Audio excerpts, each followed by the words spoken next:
ইউটিউবে আর ইনস্টাগ্রামে ভিডিও বানানো নাকি খুবই ইজি, কোনো রকম এফর্টই লাগে না সেখানে।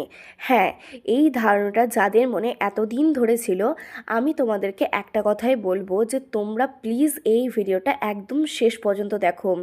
আই উইশ তোমরা আর কখনো কোনো মানুষকে বলতে পারবে না, যারা রিলস বানায় বা যারা ভিডিও বানায়, তাদেরকে তোমরা কোনো দিন বলতে পারবে না যে ইনস্টাগ্রামে বা ইউটিউবে ভিডিও বানাতে গেলে কোনো রকম এফর্টসই লাগে না।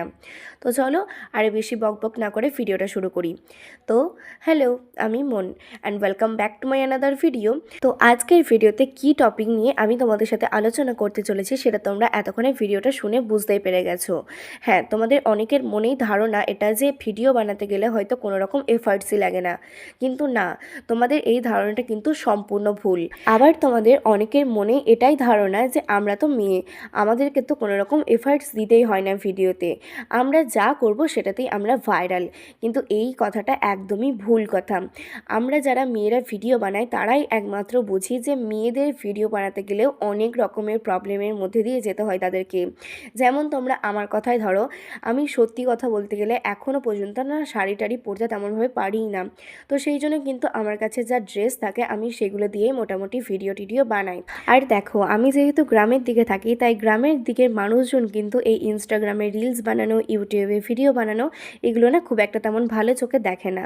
তো সেই কারণে আমি তেমনভাবে সোশ্যাল মিডিয়াতে কোনো রকম হেট কমেন্ট না পেলেও আমি কিন্তু আমার চারিপাশে যে সমস্ত লোকজনরা আছে তাদের থেকে অনেক রকম মন্তব্যই কিন্তু আমি সরাসরি পেয়ে থাকি। ইভেন আমার পিঠ পিছেও কিন্তু অনেকজনে অনেক রকম কথা বলে, সেগুলো হয়তো আমি তাদের সামনাসামনি থাকলে তারা না বললেও পরে সেই কথাগুলো আমি জানতে পাই। আর সত্যি কথা বলতে গেলে আমি সোশ্যাল মিডিয়া থেকে এখনও পর্যন্ত তেমন কোনো হেট কমেন্টস পাইনি। তার একটাই কারণ যে আমার ইনস্টাগ্রাম বলো বা ইউটিউব বলো, সেখানে কিন্তু তেমন কোনো ফলোয়ার্স বা সাবস্ক্রাইবার কিছুই নেই, মানে একদম অল্প কিছুই আছে। তো সেই জন্য হয়তো আমি অন্যান্য ক্রিয়েটারদের তুলনায় হেড কমেন্টস কম পাই। তো যাই হোক, এখানে দেখো আমি এখন ভিডিও শ্যুট করতে চলে এসেছিলাম। হ্যাঁ, ভিডিও শ্যুট করে লাভটাই বা কি, তোমরা তো এমনিও আমাকে সাপোর্ট করো না। আশা করছি তোমরা পরবর্তী সময়ে আমাকে সাপোর্ট করবে, সেই জন্য কিন্তু আমি এখনও পর্যন্ত তোমাদের জন্য কিন্তু ভিডিওটা বানাচ্ছি। আর আমি যেদিন ভিডিওটা কিন্তু বানিয়েছিলাম সেদিন ছিল আমার ভীষণ পরিমাণে জ্বর আর শরীরটা খারাপ ছিল ভীষণ পরিমাণে। তাও আমি তোমাদের জন্য ডেলি ভিডিও বানানোর চেষ্টা করি, মানে ভিডিও দেওয়ার চেষ্টা করি, যাতে তোমরা একটুখানি আমাকে সাপোর্ট করো। তো যাই হোক, এখানে দেখো ভিডিও টিডিও বানানো হয়ে গেছে। আর এই যে দেখো আমার ঘরের এখন কারেন্ট অবস্থা কিছুটা এরকম। তো খাওয়া দাওয়া সেরে এখন ফ্রেশ হয়ে চলে এসেছি, এখন এই সব জিনিসগুলো আমাকে গোছাতে হবে। তো চলো আজকের মতো ভিডিওটা এখানেই শেষ করছি। টাটা সকলকে।